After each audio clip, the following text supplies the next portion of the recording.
जय श्रीमन नारायण। भगवान बृहस्पति देव की पूजा अर्चना के लिए बृहस्पतिवार को व्रत करके बृहस्पतिवार की व्रत कथा को पढ़ना अथवा किसी दूसरे स्त्री पुरुष द्वारा सुनने की प्राचीन परंपरा है। बृहस्पतिवार का व्रत करके और व्रत कथा सुनने से स्त्री तथा पुरुष को सभी मनोकामनाएं पूरी होती है।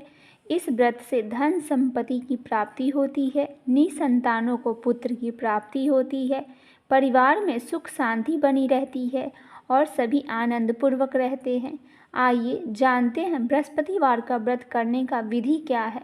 बृहस्पतिवार को सूर्योदय से पहले उठकर स्नान आदि से निवृत्त होकर भगवान बृहस्पति देव का स्मरण करते हुए व्रत का आरंभ करना चाहिए। उपासक को घर के किसी कक्ष में छोटा अथवा बड़ा पूजा स्थल बनाकर उसमें भगवान बृहस्पति देव की प्रतिमा की स्थापना करनी चाहिए। घर के समीप किसी मंदिर में जाकर भगवान बृहस्पति देव की पूजा भी की जा सकती है। भगवान बृहस्पति देव को पीले रंग के पुष्प और पूजा में पीले रंग की सामग्री का विशेष रूप से पसंद है, इसलिए स्नान के बाद पीले रंग के वस्त्र धारण करने का विशेष महत्व बताया गया है। पीले रंग के पुष्प, केले और पीले चंदन से भगवान बृहस्पति देव की पूजा का विधान है। बृहस्पति देव के व्रत में उपासक को पूरे दिन एक समय ही भोजन करना चाहिए। भोजन में चने की दाल, बेसन और दूसरे पीले रंग के खाद्य पदार्थ का ही सेवन करना चाहिए। व्रत करने वाले पुरुष बृहस्पतिवार को दाढ़ी और सिर का बाल ना कटवाए। पूजा के समय भगवान बृहस्पति देव से जो मनोकामनाएं प्रकट की जाती है वे उस मनोकामना को अवश्य पूरा करते हैं। इस व्रत में कथा पढ़ने और श्रवण करने का विशेष महत्व है। आइए बृहस्पतिवार व्रत की कथा सुनते हैं। प्राचीन समय की बात है, भारत में एक राजा राज्य करता था। वह बड़ा प्रतापी तथा दानी था। वह नित्य प्रति मंदिर में भगवान दर्शन करने जाता था। वह ब्राह्मण और गुरु की सेवा भी किया करता था। उसके द्वार से कोई भी याचक निराश होकर नहीं लौटता था। वह प्रत्येक गुरुवार को व्रत रखता एवं पूजन करता था। हर दिन गरीबों की सहायता करता, परंतु यह सब बातें उनकी रानी को अच्छी नहीं लगती थी। वह न व्रत किया करती थी और न किसी को एक पैसा दान में देती थी। वह राजा से भी ऐसा करने को मना किया करती थी। एक समय की बात है कि राजा शिकार खेलने वन को चले गए। घर पर रानी और दासी थी। उस समय गुरु बृहस्पति साधु का रूप धारण कर राजा के दरवाजे पर भिक्षा मांगने आए। साधु ने रानी से भिक्षा मांगी तो कहने लगे, हे साधु महाराज, मैं इस दान और पुण्य से तंग आ गई हूँ। इस कार्य के लिए तो मेरे पतिदेव ही बहुत है। अब आप ऐसी कृपा करें कि सारा धन नष्ट हो जाए तथा मैं आराम से रह सकूं। साधु रूपी बृहस्पति देव ने कहा, हे देवी, तुम बड़ी विचित्र हो। संतान और धन से कोई दुखी नहीं होता है, इसको सभी चाहते हैं। पापी भी पुत्र और धन की इच्छा रखते हैं। अगर तुम्हारे पास धन अधिक है तो भूखे मनुष्य को भोजन करवाओ, प्याऊ लगवाओ, ब्राह्मण को दान दो, धर्मशालाएं बनवाओ, कुआं, तालाब, बावड़ी, बाग बगीचे आदि का निर्माण कराओ तथा निर्धनों को और कुंवारी कन्याओं का विवाह करवाओ, साथ ही यज्ञ आदि करवाओ। इस प्रकार के कर्मों से आपके कुल और आपका नाम परलोक में सार्थक होगा एवं स्वर्ग की प्राप्ति होगी। परंतु रानी साधु की इन बातों से खुशी नहीं थी। उसने कहा, हे साधु महाराज, मुझे ऐसे धन की आवश्यकता नहीं है जिसको मैं अन्य लोगों को दान दूं तथा जिसको रखने और संभालने में ही मेरा सारा समय नष्ट हो जाए। साधु ने कहा, हे देवी, यदि तुम्हारी ऐसी ही इच्छा है तो जैसा मैं कहता हूँ तुम वैसा ही करना। बृहस्पतिवार के दिन घर को गोबर से लीपना और अपने केशों को पीली मिट्टी से धोना। केशों से धोते समय स्नान करना। राजा से कहना वह हजामत भी करवाए। भोजन में मांस मदिरा खाना। कपड़ा धोबी के यहाँ धुलने के लिए देना। इस प्रकार 7 बृहस्पतिवार करने से तुम्हारा धन अवश्य नष्ट हो जाएगा। यह कहकर साधु महाराज रूपी बृहस्पति देव अंतर ध्यान हो गए। रानी ने साधु के कहे अनुसार 7 बृहस्पतिवार तक वैसे ही करने का विचार किया। साधु ने बताए अनुसार कार्य करते हुए केवल 3 बृहस्पतिवार ही बीते थे कि उसकी समस्त धन संपत्ति नष्ट हो गई। भोजन के लिए दानों समय परिवार तरसने लगा था तथा संसारिक भोग से दुखी रहने लगा। तब वह राजा रानी से कहने लगा कि हे रानी, तुम यहाँ पर रहो, मैं दूसरे देश को जाता हूँ, क्योंकि यहाँ पर मुझे सभी मनुष्य जानते हैं, इसीलिए मैं यहाँ कोई कार्य नहीं कर सकता। मैं अब परदेश जा रहा हूँ, वहाँ कोई काम धंधा करूँगा, शायद हमारे भाग्य बदल जाए। ऐसा कहकर राजा परदेश चला गया। वह जंगल से लकड़ी काट कर लाता और शहर में बेचता। इस तरह जीवन व्यतीत करने लगा। इधर राजा के बिना रानी और दासियां दुखी रहने लगी। किसी दिन उन्हें भोजन मिलता और किसी दिन जल पीकर ही रह जाते। एक समय रानी और दासियों को 7 दिन बिना भोजन के व्यतीत करना पड़ा। तो रानी ने अपनी दासी से कहा, हे दासी, यहाँ पास ही के नगर में मेरी बहन रहती है, वह बड़ी धनवान है, तो उसके पास जाकर और वहाँ से 5 सेर बेझर मांग कर ले आ, जिससे कुछ समय के लिए गुजर हो जाएगा। दासी रानी की बहन के पास गई। रानी की बहन उस समय पूजा कर रही थी।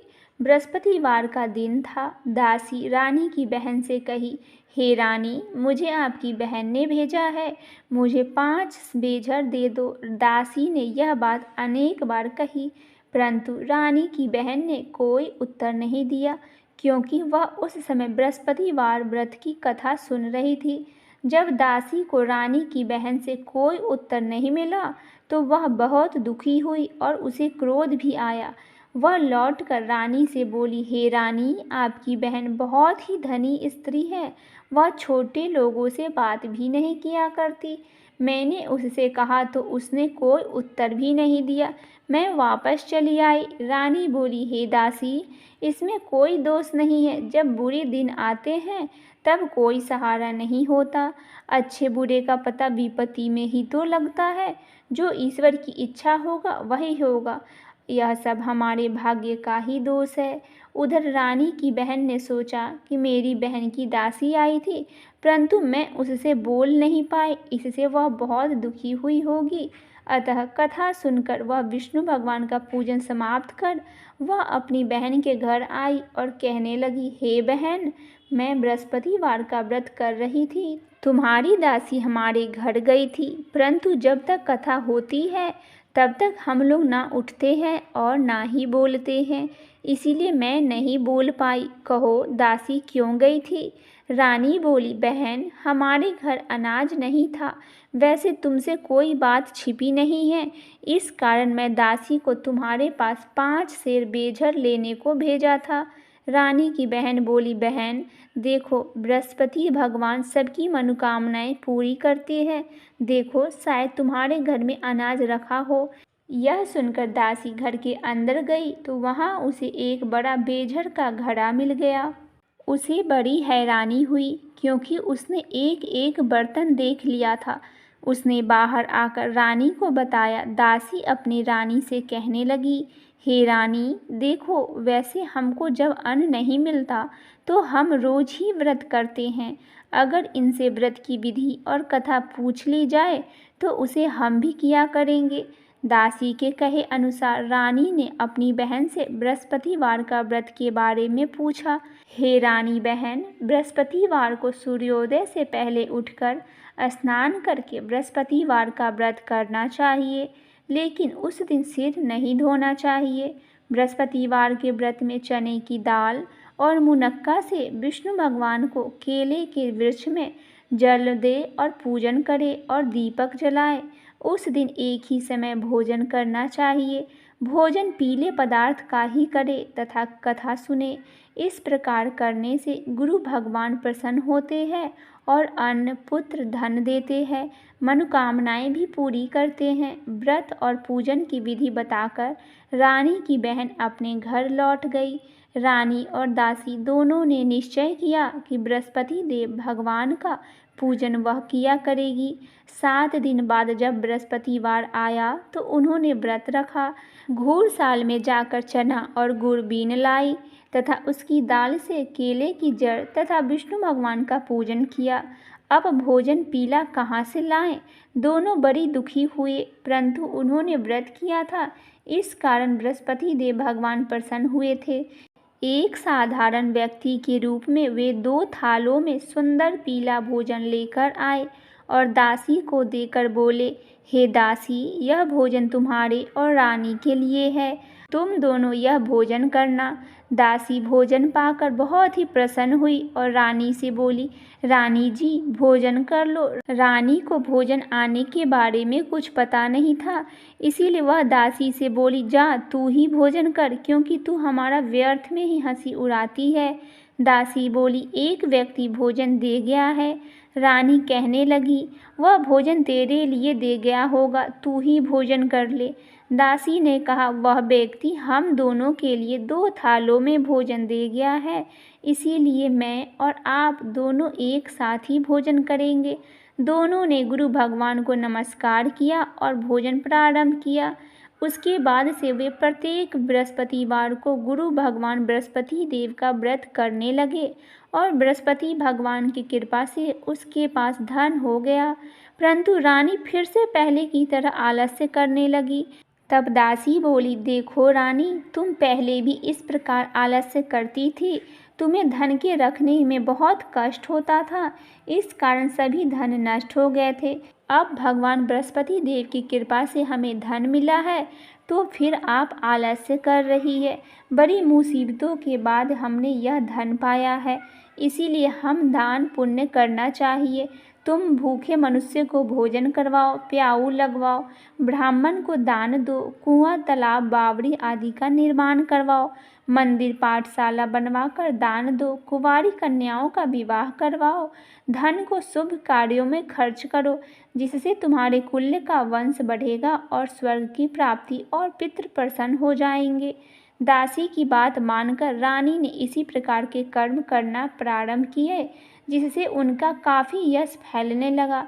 एक दिन रानी और दासी आपस में विचार करने लगी कि न जाने राजा किस देश में होंगे और उनकी कोई खोज खबर भी नहीं है। भगवान बृहस्पति देव से उन्होंने प्रार्थना की और भगवान ने रात्रि में राजा को स्वप्न में कहा, हे राजा, उठो, तेरी रानी तुझको याद कर रही है और अपने देश को लौट जाओ।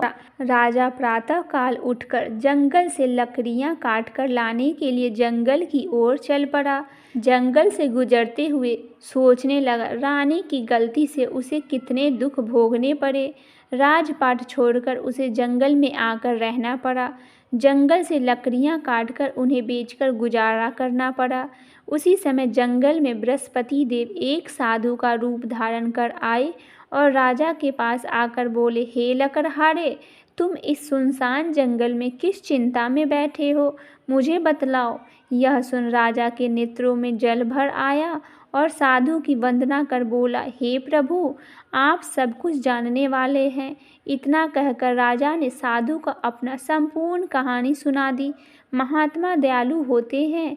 वे राजा से बोले, हे राजा, तुम्हारी पत्नी ने बृहस्पति देव के प्रति अपराध किया था, जिसके कारण तुम्हारी यह दशा हुई। अब तुम किसी प्रकार का चिंता मत करो, भगवान तुम्हें पहले से अधिक धन देंगे। देखो, तुम्हारी पत्नी ने बृहस्पतिवार का व्रत प्रारंभ कर दिया है। अब तुम भी बृहस्पतिवार का व्रत करके चने की दाल और गुड़ जल के लोटे में डालकर केले का पूजन किया करो। फिर कथा कहो या सुनो, भगवान तुम्हारी सभी मनोकामनाएं अवश्य पूरा करेंगे।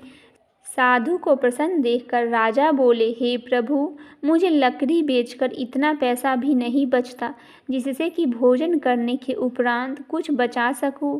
मैंने रात्रि में अपनी रानी को व्याकुल देखा है। मेरे पास कोई साधन नहीं है जिससे समाचार जान सकूं। फिर मैं बृहस्पति देव की क्या कहानी कहूँ, मुझको तो कुछ भी मालूम नहीं पड़ता। साधु ने कहा, हे राजा, तुम किसी बात की चिंता मत करो। बृहस्पतिवार के दिन तुम रोजाना की तरह लकड़ियाँ लेकर शहर में जाओ। तुम्हें रोज से 2 गुना धन प्राप्त होगा, जिससे तुम भली भांति भोजन कर लोगे तथा बृहस्पति देव की पूजा का सामान भी ले आओगे। इस प्रकार बृहस्पतिवार व्रत की कथा यहीं पे समाप्त हुई। आइए बृहस्पतिवार व्रत की आरती करते हैं। जय बृहस्पति देवा, ओम जय बृहस्पति देवा। छिने छिने भोग लगाऊं, कदली फल मेवा। ओम जय बृहस्पति देवा। तुम्हें पूरन परमात्मा, तुम्हें अंतर्यामी, जगत पिता जगदीश्वर, तुम्हें सबके स्वामी।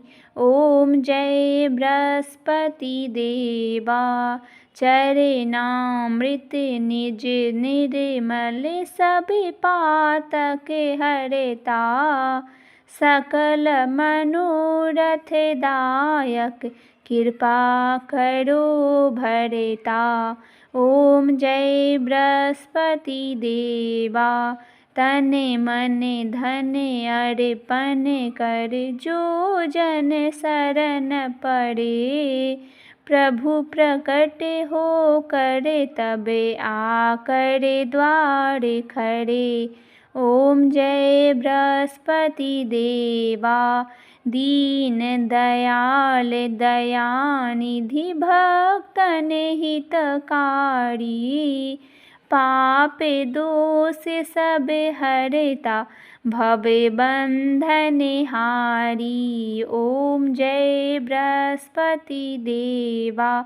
सकल मनोरथ दायक, सब संशय हारी, विषय विकार मिटाओ, संतन सुखकारी। ओम जय बृहस्पति देवा। जो कोई आरती तेरी प्रेम सहित गावे, जेठानंद आनंद कर, सो निश्चय पावे। ओम जय बृहस्पति देवा। स्वामी जय बृहस्पति देवा। बोलिए भगवान बृहस्पति देव की जय, भगवान विष्णु की जय, माता लक्ष्मी की जय। हे भगवान बृहस्पति देव, आपके चरण कमल में मेरा बारंबार नमस्कार है। आप अपने सभी भक्तजनों की सारी मनोकामनाएं पूरी करें। बोलिए भगवान बृहस्पति देव की जय।